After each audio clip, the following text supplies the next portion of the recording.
if we look at the top here, again, we see that nucleated protein. This is in an AIDS-related sample, and then on the right is uninfected, and you can see exactly the same type of particles coming again and again in when they make these sections, because what they have to do is they have to cut the tissue lining out, then they have to fix them in a kind of formaldehyde type thing, a really noxious substance, and it kills the cell lines.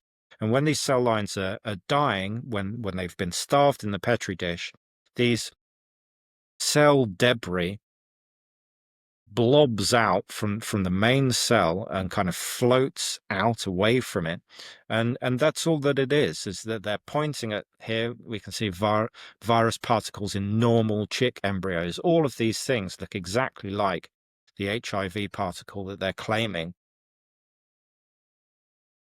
is the particle that they're claiming is HIV.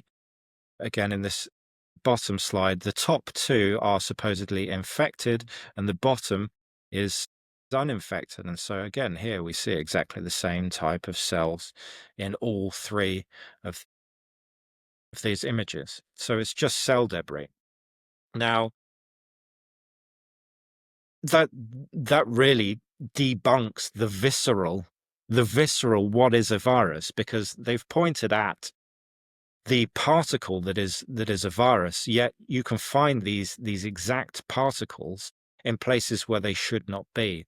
Thus, we have adequately proved beyond reasonable doubt that the thing that they claim is a virus is not a virus. Therefore, to a certain extent, we have shown that those things do not exist, because if there are other things that are explainable, i.e., it's just cell debris, then those things have no physical being anymore. Thanks for watching this video on our YouTube channel.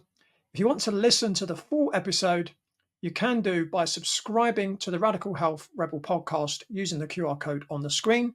Or if you, like me, you prefer to watch the full episode, you can subscribe to our Substack using the QR code on the screen right now.